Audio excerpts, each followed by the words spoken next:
আপু, তুমি এখানে? আর এই লোকটাকে? তুই এখানে কেন? মেহুর পাশে তাকাতেই দেখে তুর্য ওর পাশে, ওর মুখে স্পষ্ট ভয়ের ছাপ। ও মেহুর সাথে কি করছে? স্ট্রেঞ্জ। আর ও তোর সাথে কেন?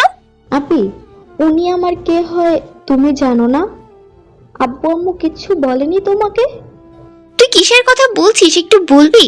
আর তুজের সাথে তোর কি সম্পর্ক? আপি, উনি আমার হাজবেন্ড। আর তোমাকে তো ওনার বিষয়ে কেউ কিছু বলেনি, তাহলে তুমি ওনার নাম জানলে কি করে? নদী কিছু বলতে যাবে তখনই তুর্য পাশ থেকে বলল, মায়াবতী, আমি আর তোমার আপু সেম ক্লাসে একই ভার্সিটি থেকে পড়েছি। এবার চলো, আমার দেরি হয়ে যাচ্ছে। চলো। আর নদী, বাই, পরে কথা হবে। চলো জান। এই বলে আয়াতকে টানতে টানতে নিয়ে গেল। বুঝতে পারছি তুর্য কিছু লুকাতে চাচ্ছে, কিন্তু কি? আয়াত মনে মনে ভাবলো, সূর্য আপুকে দেখে এমন ভয় পেয়ে গেল কেন? ওরা দুজন আমার কাছ থেকে কিছু লুকাতে চাচ্ছে, কিন্তু তা কি বুঝতে পারছি না। ব্যাপারটা যে কোনো ছোটখাটো বিষয় না সেটা তো স্পষ্ট। আপুকে দেখেই বা ও ভয় পাওয়ার কি আছে? যদি ক্লাসমেটই হয় তবে আমাকে এভাবে নিয়ে গেল কেন? ঠিক তখনই তুর্য বলল, মায়াবতী, নদী তোমার কেমন আপু? না মানে তোমার ফ্যামিলির বিষয়ে সব জানি, কিন্তু ওর বিষয়ে জানি না, তাই জিজ্ঞেস করছি।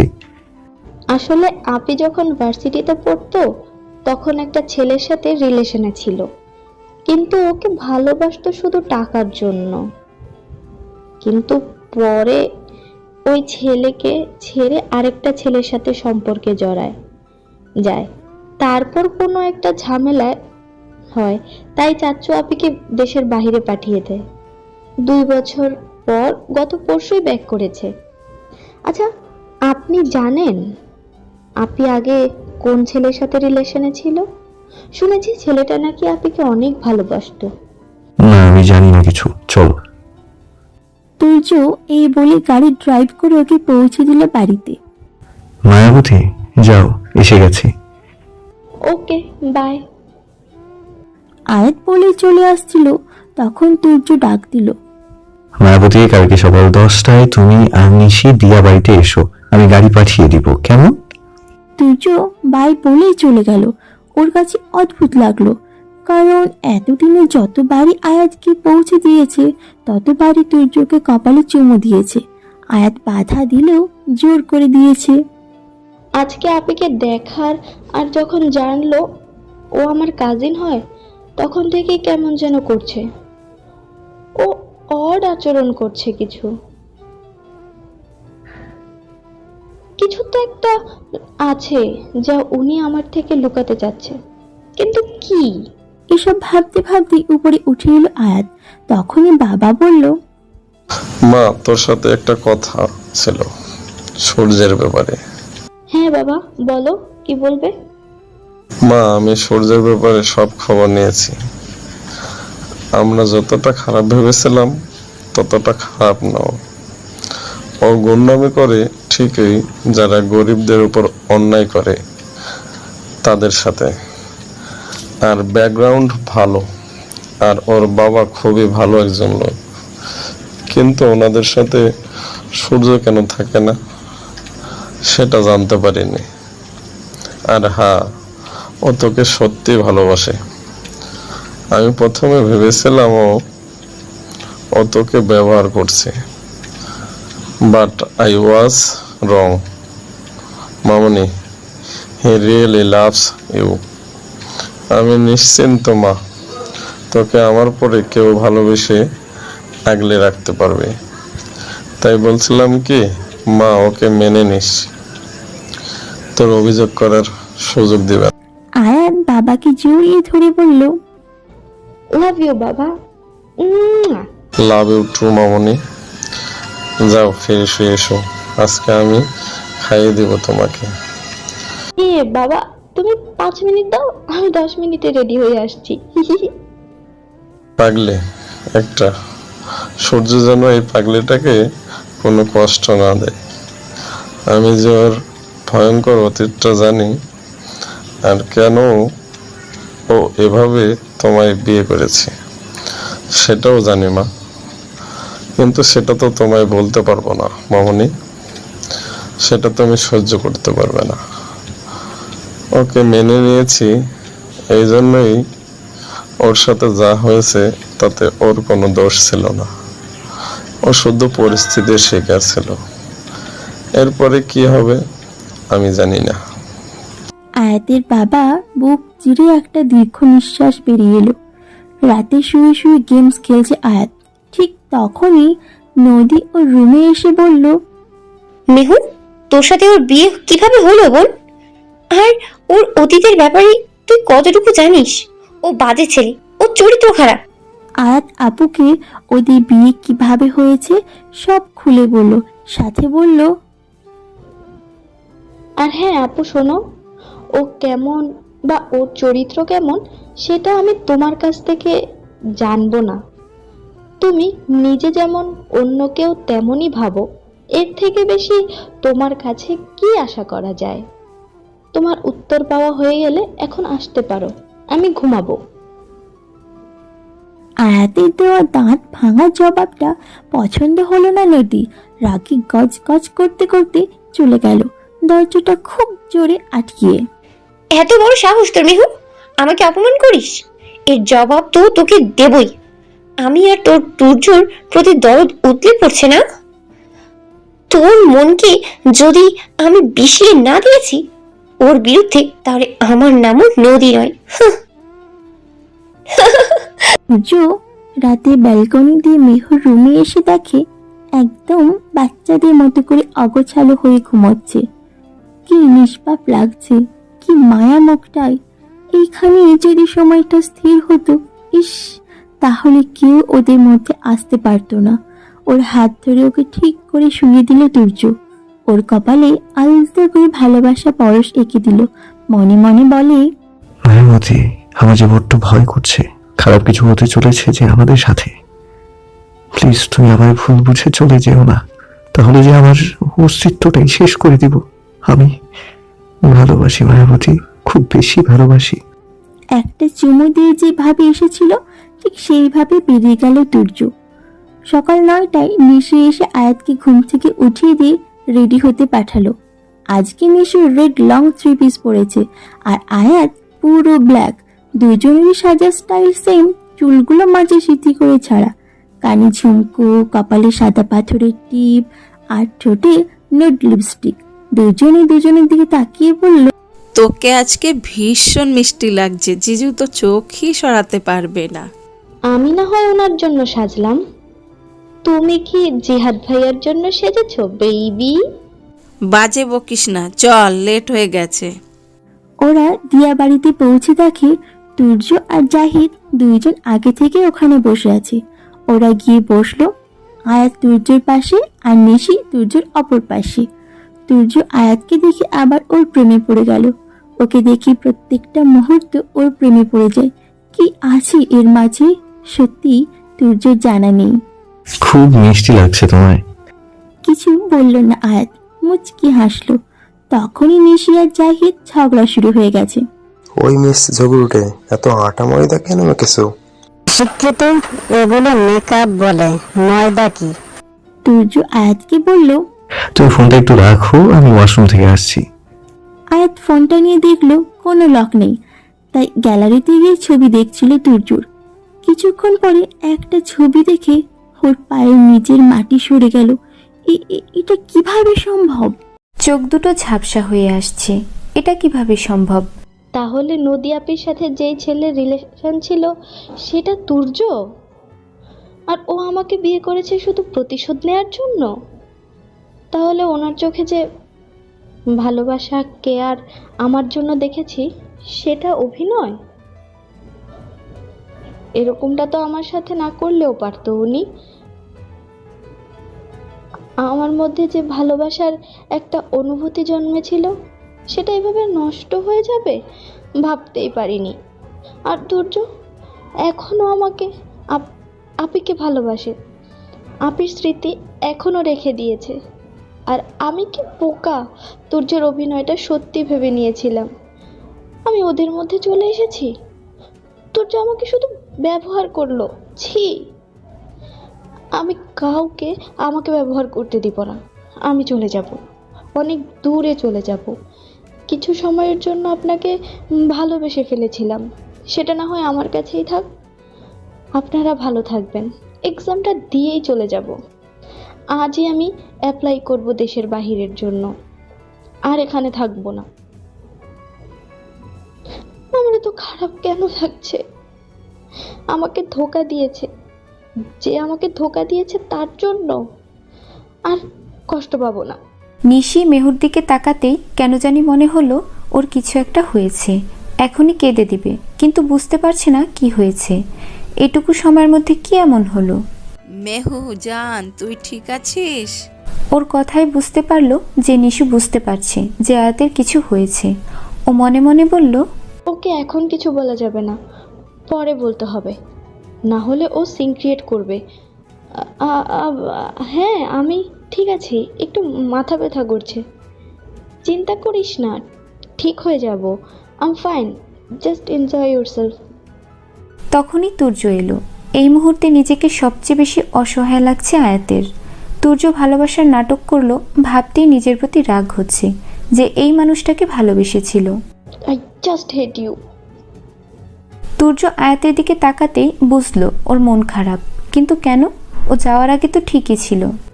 মায়াবতী, তুর্যর সাথে কথা বলতেও ইচ্ছে করছে না আয়াতের, কিন্তু এখন না বললে ঝামেলা হবে, তাই বলল, হ্যাঁ বলুন। সব ঠিক আছে? শরীর ঠিক আছে? তোমাকে কেমন জানি লাগছে? ওনার কথায় রাগে নিজের চুল ছিঁড়তে ইচ্ছে করছে। এতটা সুন্দর করেও কি কেউ অভিনয় করতে পারে? খুব কি দরকার ছিল আমার সাথে এমনটা করার? মনে মনে বলছি, হ্যাঁ আমি ঠিক আছি।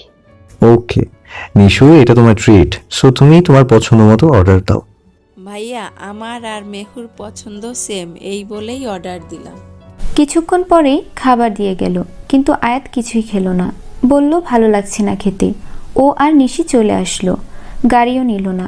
তুর্য আর জোর করলো না। কিছু দূর যেতেই আয়াত নিশুকে বলল, নিশু, আমাদের ওই পছন্দের জায়গাটা যাবি প্লিজ? যখন মন খারাপ হলেই আমরা যাই, প্লিজ।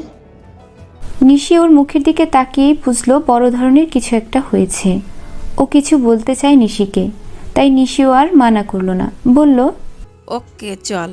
ওদের এলাকার পাশেই একটা মাঠ আছে, ভীষণ শান্ত আর সুন্দর, মাঝে মাঝে গাছপালায় ছেয়ে আছে। এখানে ওরা দুজনেই আসে যখন আয়াত আর নিশির মন খারাপ থাকে। এখানে আসতেই নিজেকে আর আটকে রাখতে পারলো না আয়াত, নিশুকে ধরেই কেঁদে দিল। কাঁদতে কাঁদতে হিচকি উঠে গেছে। নিশুকে কাঁদতে দেখেই অবাক হয়ে গেল। যেই মেয়ে দুষ্টুমি ছাড়া এক মুহূর্তও থাকতে পারে না, যাকে কখনো কাঁদতে বা ইমোশনাল হতে দেখেনি, সেই মেয়ে কাঁদছে। ওকে কাঁদতে দেখে নিশির নিজেরও খারাপ লাগছে। জানু, কি হয়েছে তোর? এভাবে কাঁদছিস কেন? বল আমাকে মেহু পাখি, এভাবে না কেঁদে বল আমায়। কাঁদতে কাঁদতে হেঁচকি উঠে গেছে আয়াতের। নিশিকে সব খুলে বলল। সব শুনে, এই তুর্যকে তো এখনই মেরে ফেলা উচিত। ওর সাহস কি করে হয় এমন করার তোর সাথে? আর দেখ আমাদের সাথে কেমন নাটক করলো, যেন ভাজা মাছটা উল্টে খেতে জানে না। ও একে তো কিছুতেই ছাড়বো না আমি। এমন কেন করলো তার জবাবটা তো ওকে দিতেই হবে। চল আমার সাথে তুই। না, কিছুই করবি না তুই। আমি কোনো ঝামেলা চাই না এখন। ও যদি বাবা মার ক্ষতি করে দেয় তখন? এর চেয়ে ভালো হবে চুপ থাকা। আর আমি তো চলেই যাব এক্সামের পর। কি বলছিস এসব? তুই চলে যাবি মানে? কোথায় যাবি? আমি বিদেশ থেকে অনার্সটা কমপ্লিট করতে চাই রে। এখানে থাকা আমার পক্ষে সম্ভব না, তাই চলে যাব। নিশি আয়াতের মনের অবস্থা বুঝতে পেরে ও আর না করলো না, ওকে জড়িয়ে ধরলো। বাড়িতে এসেই কারোর সাথে কোনো কথা বলল না আয়াত, আর রুমে ঢুকে দরজা আটকিয়ে বালিশে মুখ গুজে কাটছে আর বলছে, কেন এমন করলেন তুর্য? একজনের ভুলের শাস্তি আমাকে দিলেন, তাহলে এতটা নাটক করলেন কেন? এতটা কেয়ারই বা কেন? সবটা কি অভিনয় ছিল? সন্ধ্যায় বাবার কাছে গিয়ে আয়াত বলল, বাবা। কিছু বলবে মামনি? হ্যাঁ বাবা, আমি এক্সামের পর বাইরে যেতে চাই, আর ওখান থেকেই বাকি পড়াশোনাটা কমপ্লিট করতে চাই। তুমি তুমি সব কিছুর ব্যবস্থা করো, আর কেন এই ডিসিশন নিলাম সেটা জানতে চাইবে না। আর যদি তুমি মানা করো এ বিষয়ে, তাহলে আমি নিজেকে শেষ করে দিব। কী সব বলছিস মামনি? নিজেকে শেষ করবি মানে? আর আমি তোর কোন ডিসিশনে না করেছি আজ পর্যন্ত? তুই যা চাইছিস তাই হবে। ধন্যবাদ বাবা। এই বলেই চলে এলাম গেস্ট রুমে। আমি জানি আমার ফোন বন্ধ পেয়ে নিশ্চয়ই তুর্য আসবে, তাই ওকে আমার কাছে আসতে দিব না, এজন্যই এখানে থাকা। ওকে এতবার ফোন দিচ্ছি, ও ধরছে না কেন? ফোন না ধরায় ব্যালকনি দিয়ে আয়াতের রুমে এসে দেখে ও নেই। তা দেখে নিজের মনে ভাবলো, কোথায় গেল ও? হয়তো ওর মা বাবার সাথে ঘুমিয়েছে। মন খারাপ করে চলে আসলাম। সকালে ঘুম থেকে উঠেই তাড়াতাড়ি রেডি হয়ে কলেজে চলে গেল আয়াত, যাতে তুর্যর সাথে যেতে না হয়। আম্মু জোর করে খাইয়ে দিল, রাতে খায়নি জন্য। কলেজের উদ্দেশ্যে বেরিয়ে পড়ল। তুর্য সকালে আয়াতকে কলেজের জন্য নিতে আসতেই আম্মু বলল, ও তো চলে গেছে, ওর নাকি একটা এক্সট্রা ক্লাস আছে। ওকে মা, আসছি। এই বলেই চলে এলো। বুঝতে পারছে আয়াত ওকে এড়িয়ে যাচ্ছে। কিন্তু কেন? সব তো ঠিকই ছিল, হঠাৎ করে কি হলো? আবার কিছু ঠিক লাগছে না। ঝড় আসতে চলেছে কেন জানি মনে হচ্ছে। ক্লাসে ঢুকতেই নিশি বলল, তুই ঠিক আছিস? হ্যাঁ। কলেজ ছুটির পর নিশু বলল, মেহুর মনটা খারাপ। ও তো চুপ করে থাকার মেয়ে নয়। ওর মন ভালো করার জন্য আমাকেই কিছু করতে হবে মনে মনে। জানু, চল আজকে তোকে আমি ট্রিট দেব তোর ফেভারিট ক্যাফেতে, আর আমি কোনো প্রকার না শুনবো না। চল। আয়াতের ইচ্ছে করছিল না যেতে, কিন্তু ও বুঝতে পারল নিশু ওর মন ভালো করার জন্যই এসব করছে, তাই ও আর না করলো না। যেতে যেতে দেখে আজকে তুর্যকে নিতে আসেনি। একটা দীর্ঘ নিঃশ্বাস বেরিয়ে এলো আয়াতের বুক চিরে। যাওয়ার পথে নিশু এটা ওটা বলেই যাচ্ছে আয়াতকে, হাসানোর চেষ্টাও করছে। ও শুধু হ্যাঁ হুঁ উত্তর দিচ্ছে। ওরা ক্যাফেতে ঢুকেই বসার জন্য একটা টেবিল খুঁজছে। তখনই আয়াত আর নিশু দুজনেই চুপ হয়ে গেল কর্নারের টেবিলে দুজনকে দেখে। নদী তুর্যকে জড়িয়ে আছে, আর তুর্য কিছুই বলছে না। আয়াত চোখের পানি মুছতে মুছতে দৌড়ে চলে এলো রাস্তায়। এলো পাথারিভাবে দৌড়ে যাচ্ছে আয়াত। খেয়ালই করেনি যে একটা গাড়ি এগিয়ে আসছে ওর দিকে। নিশু ওকে সরতে বলছে, কিন্তু আয়াত সরতে পারছে না। গাড়ি ওর কাছে আসতেই কেউ ওকে দৌড়ে এসে সরিয়ে নিল। গাড়িটা ওকে ধাক্কা দেওয়ার আগেই কেউ আয়াতকে ঝড়ের গতিতে এসে সরিয়ে নিয়ে গেল। ঘটনার আকস্মিকতায় আয়াত আর নিশু দুজনেই অবাক। ও ভাবতেও পারেনি এমন কিছু একটা হতে পারে। নিশু যে প্রচণ্ড রকমের ভয় পেয়েছে এটা ওর মুখ দেখেই বোঝা যাচ্ছে। নিশু দৌড়ে এসে আয়াতকে জড়িয়ে ধরল। এই মেয়ে, এই তোর সব কিছুই কি বাচ্চামি মনে হয়? আজকে যদি উনি তোকে এসে না বাঁচাতো কি হতো তুই বুঝতে পারছিস? এরকম ভাবে রাস্তার মাঝখানে দৌড়াচ্ছিলি কেন? একটা থাপ্পড় মেরে তোমার সব পাগলামি ছুটিয়ে দেব। কতটা ভয় পেয়েছিলাম তুই জানিস? নিশি বলেই আয়াতকে জড়িয়ে ধরল। কান্না করছে ও। আয়াত বলল, আমি অনেক লাকি রে যে তোর মতো একটা বেস্ট ফ্রেন্ড পেয়েছি। সামনে থাকা লোকটিকে ধন্যবাদ দেওয়ার জন্য ওনার মুখের দিকে তাকাতেই আয়াত অবাক। এ কি, উনি এখানে? আর উনি আমাকে বাঁচিয়েছে? এত কিছু ভাবার সময় নেই, তাই ধন্যবাদ জানালাম। ওনার চোখে চোখ পড়তেই ওনার চোখে কাউকে হারানোর তীব্র বেদনা দেখতে পাচ্ছি আমি। কিন্তু কাকে হারানোর ভয় করছে উনি? আজব তো। মায়াপরি, তুমি ঠিক আছো? এভাবে দৌড়াচ্ছিলে কেন? আর তুমি কাঁদছিলে কেন? কি হয়েছে তোমার? কেউ কি তোমার সাথে খারাপ বিহেভিয়ার করছে? আমাকে বলো কি হয়েছে?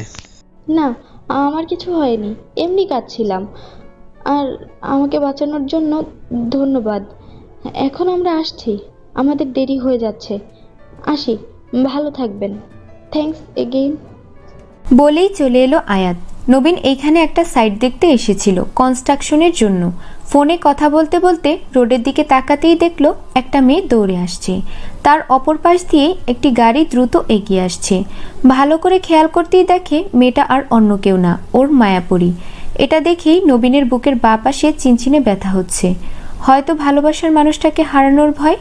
আর একটুকুর জন্য ওর কোনো ক্ষতি হয়নি। ভাবতে ভাবতেই নবীন চলে এলো অফিসে। এইদিকে, এসব কি হচ্ছে নদী? ছাড়ো, এভাবে জড়িয়ে ধরেছো কেন? এটা পাবলিক প্লেস। আর তার থেকেও বড় কথা, আমি তোমার ছোট বোনের স্বামী। তাই ভদ্রভাবে আচরণ করো। বোনের স্বামী, হাউ ফানি। সেটা যদি না থাকো, আমার ব্যাপারে যদি মেহু জানতে পারে, তবে তোমার কি মনে হয় ও তোমাকে মেনে নেবে? আর আমার কাছে সব কিছুর প্রমাণ আছে, কিন্তু তাই বেশি বাড়াবাড়ি করো না আমার সাথে লাগতে। শোনা, যা হওয়ার তা তো হয়ে গেছে বেবি। তোমাকে তো এমনি এমনি জড়িয়ে ধরিনি। তোমার সাথে যখন কথা বলছিলাম তখন মেহুকে গেট দিয়ে ঢুকতে দেখি, তাই ইচ্ছে করেই জড়িয়ে ধরেছি। আর তাই দেখি মেহু কাঁদতে কাঁদতে বেরিয়ে গেছে। সেদিন আমাকে অনেক কথা শুনিয়েছ তোমরা দুজনেই। এত সহজে তো তোমাদের দুজনকে ছাড়বো না, নরক বানিয়ে দেব তোমাদের জীবন। মনে রেখো, আই সোয়ার। তুমি কি ভেবেছো তোমাকে আমি এত সহজেই ছেড়ে দেব? আমাকে কি আগের তুর্য মনে হয় তোমার? যদি ভাবো সেটা ভুল ভেবেছো। আমার সাথে যেটা করেছো সেটা মেনে নিয়েছি, কিন্তু আমার মায়াবতীর দিকে চোখ তুলে তাকালে ওই চোখ আমি তুলে নেব তোমার। একটা বাজে মেয়ে তুমি। কিভাবে বুঝবে ভালোবাসা মানে কি? তোমার কাছে ভালোবাসার টাকা, তাই তো একজন থাকতে অন্যজনের সাথে বেড পার্টনার হয়েছিলে, ধোঁকা দিয়েছিলে। তোমার থেকে আর কি বা আশা করা যায়? তাই বলছি যে ভুলটা একবার করেছো, সেটা দ্বিতীয়বার করো না। আমাদের থেকে দূরে থাকো, লাস্ট ওয়ার্নিং এটা। এই বলেই বেরিয়ে এলো তুর্য। ঠিক তখনই তামিম দলের লোক ফোন দিয়ে বলল যে মেহু অ্যাক্সিডেন্টের হাত থেকে বেঁচেছে। এটা শুনেই তুর্য নিজের উপরই রাগ হচ্ছে, কেন ওকে আজকে একা ছাড়লো? আমি যদি না ছাড়তাম তাহলে তো ওকে এত বড় বিপদের মুখে পড়তে হতো না। রাগে গাড়িকে হাত দিয়ে ঘুষি মারলাম, দ্রুত ওর বাসায় গেলাম। আমি বাসায় এসে সোজা ওয়াশরুমে গেলাম শাওয়ার নেওয়ার জন্য। নিশুও এসেছে, ওকে মানা করে দিয়েছি যাতে বাবা মাকে কিছু না বলে। তুর্য বাড়িতে আসতেই আম্মু শাশুড়ি মা বলল, মেহেক ওর রুমে। তুর্য ওর রুমে এসেই দেখে কেউ নেই। ওয়াশরুম থেকে আওয়াজ আসছে, বুঝলো আয়াত শাওয়ার নিচ্ছে, তাই খাটের ওপর বসে ওর জন্য ওয়েট করছে। তখনই মেহু বেরিয়ে এলো। শাওয়ার নিয়ে বেরিয়েই একটা বড় রকমের শখ খেলো আয়াত ওকে দেখে। কখন এলো ওর ভালোবাসার মানুষকে রেখে? কি চায় লুচু বদ ছেলে একটা, এমন ভাবে অভিনয় করে যেন আমাকে কত ভালোবাসে। তোর কপালে বউ নাই দেখিস? তুই আমার মতো একটা বাচ্চা মেয়ের সাথে এমন করেছিস না? তুই থাক তোর ওই নদী পেতনিরে নিয়া, আমি যামুগা। কিন্তু এই বেটা এখানে কেন আসছে? আয়াত বেরিয়ে আসতেই ওকে গিয়ে জড়িয়ে ধরলো। এতক্ষণে শান্তি পেল যেন তুর্য। ওর অ্যাক্সিডেন্টের খবর শুনেই তুর্য এক মুহূর্তের জন্য মনে হয়েছিল ওকে হারিয়ে ফেলবে। এখন শান্তি লাগছে। কি সমস্যা আপনার? কথায় কথায় এত জড়িয়ে ধরেন কেন? অসহ্য, এরকম আর করবেন না। আর আপনি এখানে কেন? তোমার অ্যাক্সিডেন্টের খবর শুনে। ও আচ্ছা, দেখতে এসেছেন বেঁচে আছি নাকি মরে গেছি। এখন দরদ দেখাতে এসেছেন? এতই যখন দরদ, কলেজ ছুটি হওয়ার পর কোথায় গিয়েছিলেন? এখন নাটক করতে এসেছেন? যার কাছে গিয়েছিলেন তার কাছেই যান, আমার সাথে আলগাবিরিতে দেখাতে আসবেন না। আর আপনি এখন আসতে পারেন, আমি ঘুমাবো। দরজাটা ওই দিকে। ও এইভাবে কথা কেন বলছে? ও তো এইভাবে কথা বলে না। ও কি কিছু জানতে পেরেছে? না না, ও কিভাবে জানবে? এখন এখান থেকে চলে যাওয়াটাই বেটার, পরে এই বিষয়ে কথা বলতে হবে। বেরিয়ে এলাম। তুর্য বেরিয়ে যেতেই ফোনে টুং করে আওয়াজ এলো। একটা আননোন নাম্বার ভিডিও পাঠিয়েছে, কিন্তু কে পাঠালো? ভিডিওটা চালু করতেই আয়াত কথা বলার ভাষা হারিয়ে ফেলেছে। তুর্যর প্রতি ঘৃণাটা 100 গুণ বেড়ে গেল। ছি, জাস্ট হেট ইউ তুর্য। এইভাবেই তুর্যকে ইগনোর করতে করতে এক্সাম এগিয়ে এলো। আর মাত্র 2 দিন বাকি, তাই সব চিন্তা এক সাইডে রেখে মনোযোগ সহকারে পড়ছে আয়াত। এদিকে আমি জানি না মায়াবতী, তুমি আমার সাথে কেন এমন করছো। ওই দিনের পর থেকে না আমার সাথে ফোনে কথা বলো, না আমি আনতে গেলে আমার সাথে আসো, রাতে বেলকনির দরজাটাও বন্ধ রাখো। আমি আর পারছি না সত্যি। তখনই ফোন এলো তুর্যর ফোনে। ভাই, ভাবি তো বাংলাদেশ ছেড়ে চলে যাচ্ছে। ওনার এক্সামের পর ওনার সব কিছুই রেডি, জাস্ট ভিসা আসার অপেক্ষা। স্টুডেন্ট ভিসাই যাচ্ছে। তুর্য এটা শুনেই শরীর জ্বলে যাচ্ছে রাগে। সব কিছুই মেনে নিয়েছে, তাই বলে ওর থেকে দূরে যাবে আর ও মুখ বুজে সহ্য করবে? কখনোই না। অনেক সহ্য করেছে, আর না। তাই মনে মনে বলল, এইবার প্রস্তুত হয়ে নাও জান, আমার কাছে আসার জন্য, আমার লাভ টর্চার সহ্য করার জন্য। এই বলেই বাঁকা হাসলো তুর্য। দেখতে দেখতেই সবগুলো পরীক্ষা শেষ। প্র্যাকটিক্যাল এক্সাম দিয়ে বাসায় আসতে বড় রকমের শখ খেলো আয়াত।